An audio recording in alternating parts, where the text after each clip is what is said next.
संसद का सत्र जब शुरू होता है तो देश भर की निगाहें इस पर टिकी रहती हैं कि आखिरकार देश के लोगों को संसद से क्या राहत मिलने वाली है। मोदी 3.0 यानी कि प्रधानमंत्री नरेंद्र मोदी के कार्यकाल वाली केंद्र सरकार का ये पहला बजट सत्र चल रहा है और इसमें देश की जनता के लिए वित्त मंत्री निर्मला सीतारमण तमाम वादे करती हुई नजर आई। इन तमाम वादों में एक तरफ जहां गरीबों, किसानों, मजदूरों के लिए राहत की बात की गई तो दूसरी तरफ विपक्ष ने इस बजट सत्र के दौरान जमकर हंगामा बरपाया। आपको बता दें कि लगातार विपक्ष की तरफ से ये कहा जा रहा है कि ये बजट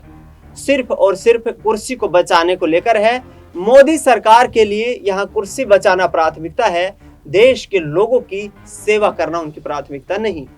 विपक्ष ने जोरदार हंगामा भी किया। पंजाब के पूर्व चीफ मिनिस्टर चरणजीत सिंह चन्नी और केंद्रीय मंत्री रवनीत सिंह बिट्टू के बीच तो ये जुबानी जंग और भी गहरी होती हुई नजर आई और एक दूसरे पर निजी हमला करते हुए नेता दिखाई दिए। ऐसे में क्या संसद की इस गिरती गरिमा को देश स्वीकार करेगा और क्या आगामी वक्त में इन सांसदों की यहाँ पर जो इनका व्यवहार है उसको लेकर के कोई कड़ी कार्रवाई नहीं होनी चाहिए। इन तमाम पहलुओं पर चर्चा करेंगे। मेरे साथ साक्षी मौजूद हैं। साक्षी, किस तरीके से समझती हैं, बजट सत्र चल रहा है, आपने देखा कि रवनीत सिंह बिट्टू, चरणजीत सिंह चन्नी दोनों एक दूसरे पर हावी होते हुए नजर आए, तो क्या देश की सबसे बड़ी पंचायत और उसकी गरिमा को गिराना इस तरीके से कहाँ तक उचित लगता है? पहला बजट है बीजेपी का तीसरे कार्यकाल का और बजट सत्र जैसे चल रहा है और ऐसे में जहां पर बीजेपी अपनी कुछ ये सब चीजें दिखा रही है कि उन्होंने बजट में कितना सब कुछ दिया है, वहीं विपक्ष भी ये बोला जा रहा है बार बार कि उनकी तरफ से बजट में कुछ भी नहीं आया है। ऐसा भी कहा जा रहा है कि बजट में तो बिहार को झुनझुना दिखा दिया। हालांकि बजट में बिहार को कुछ स्पेशल ही अमाउंट मिला गया है, लेकिन फिर भी कहीं ना कहीं बिहार के विपक्षी ये दिखा रहे हैं कि बिहार को झुनझुना दे दिया है और ऐसे में विपक्ष भी कहीं ना कहीं इन सब चीजों को कुर्सी बचाओ बजट भी बोल रहा है कि अपनी कुर्सी बचाने के लिए बिहार और आंध्र प्रदेश को कुछ स्पेशल अमाउंट दिया गया और बाकी की इंडिया में और भी जो स्टेट्स है उन्हें उतना अमाउंट नहीं मिला है। ऐसे में जहां पर अब कहीं ना कहीं विपक्ष अपनी इस संसद की गरिमा ही भूल गया है और ऐसे में बार बार कहीं ना कहीं जो पक्ष में है यानी बीजेपी है उसके ऊपर हावी भी होने की कोशिश तो कर रहा है, लेकिन ऐसे में कहीं ना कहीं वो ये भूल जाता है कि इस जगह की एक गरिमा है और उस गरिमा को बार बार तोड़ता हुआ नजर आ रहा है। बिल्कुल, यहाँ पर संसद में विपक्ष की तरफ से जो हंगामा बरपाया गया क्योंकि राहुल गांधी उस दौरान संसद भवन में मौजूद थे और इसके बाद तमाम जो घटनाक्रम है वो आप सभी ने देखा, लेकिन ऐसे में ओम बिरला जो हैं लोकसभा के स्पीकर हैं वो कार्रवाई कर सकते हैं उन सांसदों पर जिनकी तरफ से अमर्यादित शब्दों का इस्तेमाल किया गया। साक्षी, बिहार और यहाँ पर बात करें आंध्र प्रदेश की, विशेष तौर पर तमाम विपक्षी दल ये आरोप लगाते नजर आ रहे हैं कि सिर्फ 2 राज्यों पर फोकस किया गया है, तो क्या किसानों का बड़ा मुद्दा जिस पर रणदीप सिंह सुरजेवाला ये कहते हुए नजर आए खुद कृषि मंत्री शिवराज सिंह चौहान के सामने कि 2023-24 का जो बजट था उसका एक बड़ा हिस्सा यानी करीब 30% हिस्सा जो था वो किसानों पर खर्च नहीं किया गया, तो 2024 के लोकसभा चुनाव को देखते हुए भी भारतीय जनता पार्टी के किसानों के हित को साधने में यहाँ पर चूकती हुई नजर आई? मुझे तो ऐसा नहीं लगता क्योंकि जो पिछली बार जो फार्मर्स का बजट आया था, जो किसानों के लिए बजट आया था, उससे तो ऊपर ही अमाउंट अभी भी दिया गया है। मुझे तो ऐसा नहीं लगता कि फार्मर्स के साथ कहीं भी कोई नाइंसाफी हुई है। यहाँ पर जो विपक्ष बार बार फार्मरों का रोना गा रहा है, जो किसानों का रोना गा रहा है, वो कर्नाटका में क्यों शांत है? जो कर्नाटका में बीते दिन इतने किसानों की हत्या हुई है, फांसी, उन्होंने कुछ सुसाइड करी है, वहां पर वो क्यों शांत है? जहां बस MSP की बातें तो वो कर रहा है, लेकिन वो ये भूल गया है कि कर्नाटका जहां पर कांग्रेस अपना अभी वहां पर मौजूद है और फिर भी उसे उधर के फार्मर्स को क्या ध्यान नहीं आ रहा है, उसे ये नहीं दिख रहा है कि मेरे ही शासित राज्य में इतने किसान मर चुके हैं, जहां पर वो सिर्फ पंजाब के किसान उनके लिए किसान हैं और उनके राज्य के किसान नहीं है।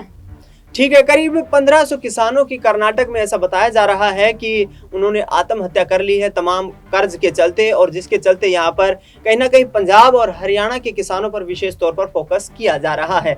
जिस तरीके से निर्मला सीतारमण ये बजट लेकर के आई हैं,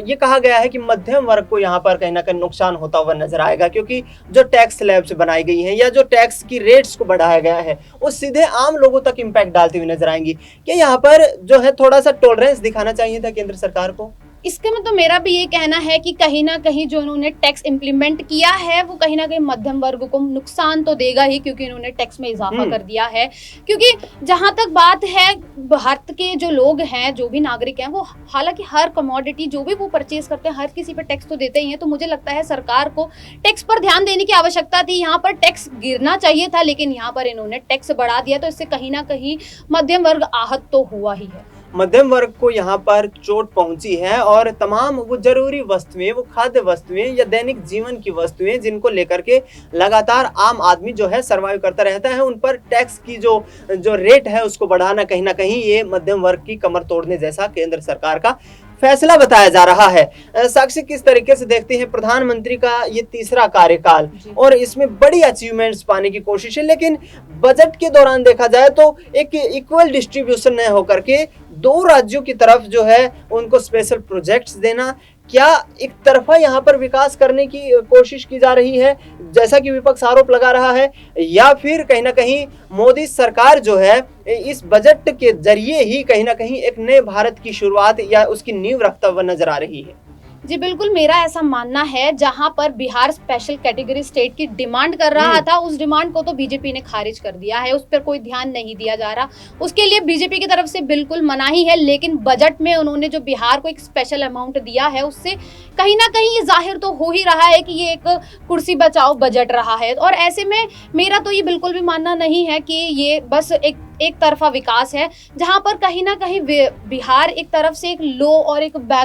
बैकवर्ड रहा है, तो उसके लिए कहीं ना कहीं अमाउंट ठीक भी है। और ऐसा नहीं है कि सिर्फ इन्हीं को अमाउंट दिया है, यूपी को भी कहीं ना कहीं पिछले की बजाय इस बार भी अमाउंट अच्छा गया हुआ है, और यूपी में और भी ऐसी चीजें की हैं जिसकी वजह से कहीं ना कहीं सभी को फायदा भी होगा, जहां पर इंटर्नशिप प्रोजेक्ट्स और बाकी के स्पेशली किसानों के लिए भी कुछ प्रोजेक्ट्स वहां पर गए हैं। तो ऐसा नहीं है कि सिर्फ केंद्र ने कुछ राज्यों पर ध्यान दिया है, बोल सकते हैं इसे कुर्सी बचाओ बजट, क्योंकि कहीं ना कहीं अब देखो एनडीए की सरकार है, तो अपने जो दल हैं, जो सहयोगी दल हैं, उनका ध्यान रखना बीजेपी की प्राथमिकता होनी चाहिए। तो ऐसे में देखा भी जाए तो हो सकता है ये कुर्सी बचाओ बजट, लेकिन ऐसा नहीं है कि सिर्फ इन्हीं को ध्यान में रखा गया, बाकी के और भी मौजूदा स्टेट्स हैं जिन पर इन सब चीजों का ध्यान दिया है, और कहीं ना कहीं बीजेपी पूरी तरीके से पूरा विकास चाहती है, इसकी वजह से ये सब कुछ कर रही है। आखिरी सवाल रहेगा, आगामी वर्ष में बिहार में विधानसभा के चुनाव होने हैं, तो क्या यहाँ पर नीतीश कुमार संतुष्ट हो पाएंगे इन चीजों से? क्योंकि प्रधानमंत्री नरेंद्र मोदी खुद वहां पर जाते हैं, चुनावी रैलियां करते हैं और वहां पर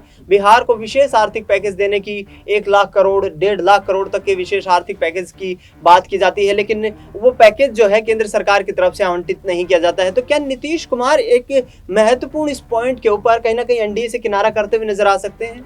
नीतीश कुमार तो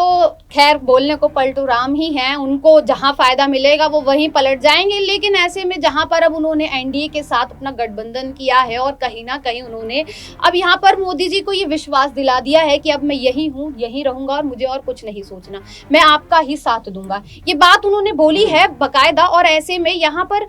जहां पर अब जो अमाउंट उनको चाहिए और जिस अमाउंट का वादा सरकार ने किया है, तो देखेंगे कि कैसे अब यहाँ पर सरकार अपना वादा भी पूरा करेगी। और जहां तक मेरा मानना है, नीतीश कुमार उनका एक ऐसा छोर है जिसे वो छोड़ नहीं सकते, अगर उन्होंने उस छोर को छोड़ा तो कहीं ना कहीं केंद्र में सरकार डगमगा जाएगी। तो नीतीश कुमार का ध्यान रखना कहीं ना कहीं उनके लिए एक महत्वपूर्ण भी है,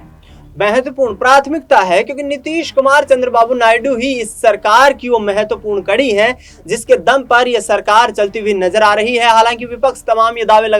करता हुआ नजर आ रहा है कि जिस तरीके से जो भारतीय जनता पार्टी इस वक्त अल्पमत में दिखाई दे रही है, क्योंकि पूर्ण बहुमत की सरकार बनाने के जो तमाम दावे पेश किए गए थे उन पर पानी फिरता हुआ नजर आया। लेकिन देखना यह होगा कि आखिरकार क्या मोदी सरकार पूरे 5 साल का कार्यकाल अपना पूरा कर पाती है, या फिर सहयोगी दल यहाँ पर बड़ा झटका देते हुए नजर आएंगे। फिलहाल इस खास कार्यक्रम में इतना ही। देश दुनिया की तमाम बड़ी खबरों के लिए आप देखते रहिए SPN 9 न्यूज।